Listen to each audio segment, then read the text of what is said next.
हरे कृष्णा। राधे राधे। कैसे हैं आप सब लोग? आशा करती हूँ अच्छे ही होंगे। तो चलिए, ज़्यादा समय मैं व्यर्थ नहीं करूँगी और ये जो आज का वीडियो है इन्फॉर्मेटिव है। ये मेरी नवरात्रि पूजा की तैयारी है।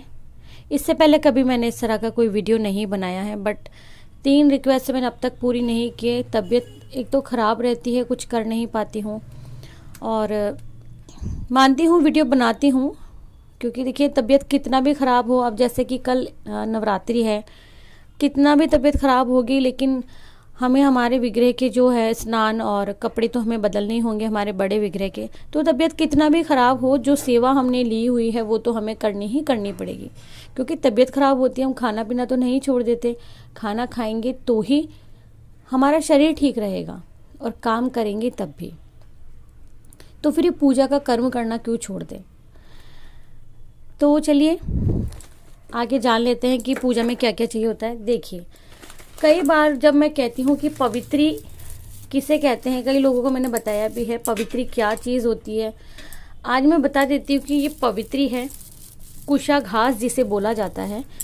तो ऐसे कहा जाता है ना कि पान के पत्ते से स्नान आप देवी देवताओं को करवा सकते हो, पुष्प के माध्यम से करवा सकते हो, पुष्प के द्वारा, ठीक है, पुष्प के द्वारा भी करवा सकते हो। ये पवित्री है, पवित्री के द्वारा भी करवा सकते हो, या फिर आप इसमें से ये निकालो कुशा घास जो है और अपनी इस वाली फिंगर में आप पहन सकते हो और उससे स्नान करवा सकते हो। नहीं तो वैसे भी आप इसको जल में लोटे में रख सकते हो। और देखिए, जब सूर्य ग्रहण, चंद्र ग्रहण जब भी लगता है, सूतक लगता है, तब हम ये जो कुशा घास होती है इसके छोटे छोटे टुकड़े करके हम हमारे मंदिर में रख देते हैं, जिससे कि फर्क नहीं पड़ता, खास प्रभाव नहीं पड़ता है, ठीक है। तो ये कुशा घास है, तो ये आपको मार्केट में इजीली मिल जाएगी, शॉप पर मिल जाएगी जहाँ पूजा का सामान मिलता है। तो ये है पवित्र, ठीक है। रुई है और ये है मोली। गौमूत्र है, ये मैंने बाती बनाई है छोटे दीपक के लिए, ये वाली देखिए। गुलाल है, गंगा जल, और ये है धूप। ज़्यादा नहीं लेकर के आती हूँ क्योंकि इतनी तो काम भी नहीं आती हूँ, फिर धीरे धीरे ये चीज़ें ख़राब होने लग जाती है, तो ज़्यादा नहीं लेनी चाहिए। ये कपूर है जो कि 2 ही काफ़ी है, क्योंकि हमारी जो माता रानी की आरती है जो हम लोग गाते हैं वो बड़ी है, तो इसलिए हमें 2 तो चाहिए होते हैं, तो मैंने ये 2 ही लिए हैं। धूप आप जानते हैं बहुत सारी रखी रहती है घर में, पूजा का काम है घर में, तो धूप तो मिल जाएगी आपको इजीली। 2 कोरे दीपक लिए, एक गणेश जी को मैं जलाऊंगी, या फिर ज़रूरी नहीं है छोटे वाले दीपक भी हम जला सकते हैं। तो छोटे दीपक इस तरह वाले भी जला सकते हैं। ये तो मेरे को, जो मैं कुम्हार के यहाँ गई थी लेने सिकोरा वगैरह, कलश लेने गई थी, तब उन्होंने मुझे 2 दीपक दिए थे, तो ठीक है मैंने ले लिए। अब बारी आती है चावल की। तो देखिए ये चावल है, जब हम तिलक लगाते हैं तो चावल का प्रयोग करते हैं तिलक पर, छापे पर लगाने के लिए। लौंग रखना भूल गई हूँ, आप लौंग ले लें, बताशे ले लें, बताशे रखना भी भूल गई हूँ, बट बताशे भी रखे हैं बॉक्स में। ये है इलायची, ये है सुपारी, ये है हल्दी की गांठ, और ये है पंचमेवा। ये मैंने जनेऊ लिए हैं। जनेऊ वैसे भी घर में काम आते हैं, गणपति पूजा में काम आते हैं, क्योंकि प्रत्येक सोमवार और बुधवार काम आते हैं। सोमवार को शिव जी को अर्पित करने के लिए और बुधवार को गणेश जी को अर्पित करने के लिए। ये तो हम रखते घर में। ये मैंने एक चुनरी ली है और ये नारियल लिया है। तो देखिए ये नारियल और चुनरी, यानी कि यह है घट स्थापना के लिए, कलश स्थापना के लिए। तो इसको एक बार हम साइड में कर देते हैं। ये मैंने चावल लिए हैं अष्टदल कमल बनाने के लिए। तो रंगीन नहीं बना रही हूँ, क्योंकि ये चावल मैं दान में देती हूँ, अब तो वो बना के खा लेते हैं जिनको मैं देती हूँ, तो इसीलिए मैं ये चावल रंगीन नहीं कर रही हूँ। तो सफ़ेद चावल से ही मैं अष्टदल कमल बनाऊंगी। या आप चावल का एक नॉर्मल सा ढेर लगा सकते हो, इस तरीके से मुट्ठी में लेकर के ढेरी बना सकते हो, उस पर भी आप कलश स्थापना कर सकते हो। ये हो गया। पंचमेवा मैंने आपको दिखा दिया है, माचिस है, ये है जो हम कलश में डालेंगे ना सिक्का, इसीलिए मैंने रखा है। ये चंदन है, रोली मैंने आपको दिखाई ही दी है, लोबान है, ये मैं हमेशा रखती हूँ घर में। इत्र है जो कि हम माता के वस्त्र पर लगाते हैं। अब आप बोलोगे मैम आपके पास तो माता की प्रतिमा नहीं है। जी नहीं, नहीं है, लाना भी नहीं चाहती हूँ। बहुत टाइम से हम लोग चित्र की सेवा करते हैं, फोटो की सेवा करते हैं, तो बस वही काफ़ी है। अब देखिए ये लोबान है, ये हो गया नारियल और चुनरी। अब मैं बताती हूँ कि ये मैंने क्यों लिया है। लोकल बिल्कुल नहीं है, मैंने अच्छा वाला परचेज़ किया है। तो चलिए मैं दिखाती हूँ, एक सेकंड। ये देखिए, ये माता रानी की पोशाक है जो कि मैंने 2-3 दिन पहले ही स्टिच कर ली थी। और हाँ बेटा, तो देखिए ये एक पैकेट मिलता है, इसमें आपको ना काजल मिलेगा, नेल पॉलिश मिलेगी, कांच मिलेगा, कॉम मिलेगा, रबर मिलेगा और सब कुछ मतलब इस पैकेट में आपको अवेलेबल हो जाएगा। तो आप ये पैकेट इस तरह से ले सकते हो। तो मैंने वही लिया है, जो लिया है मैं वही बता रही हूँ आपको। ये एक चुनरी ली है मैंने माता रानी को भेंट करने के लिए। और वैसे मैंने ओढ़नी बनाई है, देखिए इस बार ये मैंने कशीदे वाली ओढ़नी बनाई है कि चलो कुछ गरबा का थोड़ा टाइम रहता है तो चलिए बना देते हैं। बाकी मैं लहंगा ज़्यादातर रेड ही बनाती हूँ। और ये भी देखिए हैवी सा है लहंगा। और ये मैंने कड़े रखे हैं लाख के। और ये जो इस ड्रेस को छोड़ करके ये सब चीज़ें देने में चली जाएगी। और जो भी दक्षिणा होगी, आपका जितना सामर्थ्य है आप उतना रख सकते हो। इस तरह का दीपक आपको एक चाहिए होता है गणेश जी के जलाने के लिए। और अब हम आते हैं, ये एक कलश चाहिए होता है हमको, जो माता रानी के जो हम थाली रखते हैं, जो थाली मैंने अभी आपको बताई है, उसमें हम ये लोटा भर के रखते हैं देवी देवताओं को स्नान आदि करवाने के लिए। और नहीं तो आप इस तरह का लोटा भी ले सकते हो कलश स्थापना के लिए। नहीं तो आप इस तरह का लोटा लेकर के आ सकते हो मार्केट से कलश स्थापना करने के लिए। ठीक है, तो इसको आप जितना आप साज सज्जा कर सकें, आप चाहे तो जो चूना नहीं आता, चूना से आप इस पे पेंटिंग कर सकते हो, फूल बना सकते हो, आपके ऊपर होता है।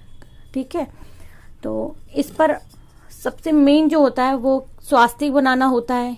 यहाँ चारों दिशाओं के लिए 4 बिंदी लगानी होती है और 7 बिंदियाँ यहाँ माता रानी के प्रतीक पर लगानी होती है। 7, 1 2 3 4 5 6 7। ठीक है, और ये जो 4 होती है 4 दिशाओं के लिए होती है। कलश स्थापना वरुण देवता निमित्त किया जाता है।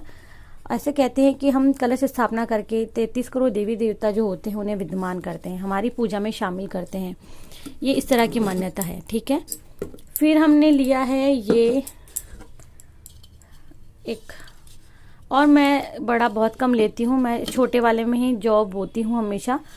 तो ये मैंने धो करके साफ़ कर लिया, क्योंकि वहाँ आप जानते हैं धूल मिट्टी भी होती है और सभी लोग तरह तरह के हाथ लगाते हैं। तो ये मैंने ले लिया है। और इसके साथ में देखिए ये एक कलश है, ये इस पे रखने वाला ढक्कन है और वो 2 दीपक ये मैंने लिया। और जौ मैंने आपको बता दिया है मैंने कैसे साफ़ किया है। और देखिए ये आप जौ को इस तरह से भिगोने के लिए रख दें, जो भी जौ खराब होगा वो ऊपर रह जाएगा। जैसे कि मैंने आपको बताया है, जौ को साफ़ कर लेना है, आधा टुकड़ा बिल्कुल नहीं होना चाहिए। अगर फिर भी बाद में भी दिख रहा है तो उसे निकाल दीजिए। खंडित जौ हमें इसमें नहीं रखना है, इसलिए आप ये तैयारी एक दिन पहले ही कर लीजिए। धूप है, ये दूसरे तरीके की धूप है। इसे हम जो कंडा होता है गोबर का, जिसे हम लोग कई लोग हाँ गोबर का कंडा ही कहते हैं, तो उस पे रख के भी जला सकते हैं और ऐसे भी जला सकते हैं। तो ये नवरात्रि में ये भी जलाते हैं। अब आते हैं हम हमारी अखंड ज्योत पर। और ये अखंड ज्योत का दीपक है, तो इस तरह का दीपक आप ले सकते हो। और इतना टाइम हो गया है हम मतलब पापा को पूजा करते हुए। हमारे यहाँ जो पापा जी हैं बहुत अच्छे से हमारे यहाँ नवरात्र स्थापना होती थी। तो मैंने तो सब कुछ पूजा पाठ अपने पापा से ही सीखा है, क्योंकि मेरे पापा बहुत पूजा पाठी थे, हैं, और अभी भी पूजा होती है घर में।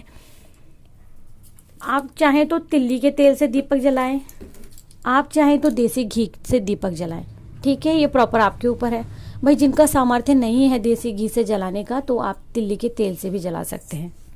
और वैसे भी ईश्वर हमारे प्रेम और भाव के भूखे होते हैं। और मुझे नहीं लगता कुछ बाकी रहा है। पुष्प आप ले लीजिए, जैसे कि मैं बताती हूँ किस तरह के। तो देखिए ये पुष्प है और इसी में कुछ पत्तियां भी उन्होंने डाल दी है, फूल भी है नीचे। तो ये मैंने ये इसको गेंदा कहते हैं, तो ये गेंदे की फूल माला है। और आप ये भी अर्पित कर सकते हो, माता रानी को गुलाब अर्पित कर सकते हो और भी फूलों की माला पहना सकते हो। जो जितना कैपेबल है आदमी उतना कर सकता है। देखिए जितना आपका मन है, जितना आपका सामर्थ्य है, आप चाहे जितनी जैसी माला पहनाएं। मैंने ये गेंदे की फूलों की माला परचेज की है, ठीक है। और बाकी मैंने आपको श्रृंगार वगैरह सब कुछ बता दिया है, देख लीजिए। जैसा मैं कर रही हूँ वैसा ही बता रही हूँ और आपको वीडियो देखने के लिए मिल जाएगा। थाली में मैंने ये इत्र रख दिया है और ये इत्र ये इत्र किस चीज़ का है? बेला का इत्र है। ये मैंने माता रानी के लिए लिया है, उनकी पोशाक पर लगाने के लिए। तो भाई जब हम उन्हें वस्त्र धारण करवाएंगे तो इत्र भी तो लगाएंगे। और मुझे नहीं लगता कोई भी चीज़ बाकी बची है। बाकी माता रानी की आप चुनरी लेकर के माता रानी की जहाँ आप स्थापना कर रहे हैं वहाँ पे बैकग्राउंड में चुन्नी लगा सकते हो, सजावट कर सकते हो। सजावट प्रॉपर आपके ऊपर है, आप जितना करो उतना कम है, ठीक है।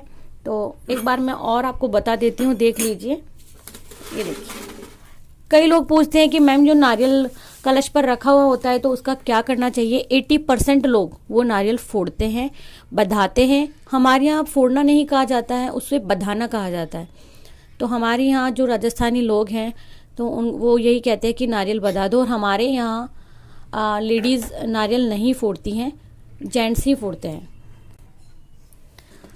और ये मैंने ली है रुई की बाती, इसमें 2 कलर की बाती है, रेड और ये इस तरह से बनी हुई। तो फ्रेंड्स ये रिक्वेस्टेड वीडियो है और रियलिटी है, और जिन्होंने रिक्वेस्ट किया है नाम तो याद नहीं है, वो उनका कमेंट आ जाएगा, आप कमेंट बॉक्स में पढ़ लीजिएगा। एक कमेंट और भी आया है कि मैं स्क्रीनशॉट कोशिश करूँगी डाल दूँगी कि मैम ये जो अखंड ज्योत हम जलाते हैं उस बाती को हम ठीक करें तो क्या दूसरी बाती जलाकर हम ठीक करें। तो मैं उसके ऊपर प्रॉपर एक वीडियो बना करके अपलोड इसी वीडियो के बाद में कर दूँगी, तो प्लीज़ आप ज़रूर से वॉच कर लीजिएगा। और यकीन मानिए वो तरीका मैंने पंडित जी को करते हुए देखा है मंदिर में। हालांकि वो अखंड दीपक किसी पूजा के माध्यम से जल रहा था, लेकिन पंडित जी ने कहा कि इसको बार बार ठीक करना है और जलना नहीं चाहिए, 3 दिन तक ये दीपक जलना चाहिए। कोई बात नहीं, हम 9 दिन तक दीपक जलाते हैं, बट रख रखाव वही होता है। जो पंडित जी ने बताया मुझे बहुत अच्छा लगा था और कोशिश करूँगी आप लोगों से शेयर कर सकूँ। आशा करती हूँ कि आप सब लोगों को ये वीडियो बहुत इन्फॉर्मेटिव लगा होगा। तो ये जो पूजा की सामग्री थी ये सब कुछ मैंने आपके साथ में शेयर कर दी है। तो आशा करती हूँ वीडियो पसंद आएगा। अगर पसंद आता है तो प्लीज़ लाइक कर दीजिएगा। एक वीडियो बनाने के लिए हमें बहुत मेहनत करनी पड़ती है यूट्यूबर्स को, आप लोगों के लिए, तो प्लीज़ एक लाइक तो बनता है। चलिए मैं मिलती हूँ नेक्स्ट वीडियो में, तब तक के लिए हरे कृष्णा, राधे राधे। नवरात्रि की ढेर सारी शुभकामनाएं आप सभी लोगों को और माँ दुर्गा की असीम कृपा आप सभी लोगों को मिले। आप सभी के बच्चे स्वस्थ रहें, सभी कुशल मंगल रहें, सभी स्वस्थ रहें, खूब फले फूले, माता रानी की कृपा खूब बरसे। बस मैं यही कामना करती हूँ। और हे माँ दुर्गा, आप डोली पर सवार होकर के आ रही हैं, बस यहाँ जब भी आप आए, इन नवरात्रों में ही नहीं, हमेशा अपनी कृपा सब पर बना करके रखें। तो जय माता दी।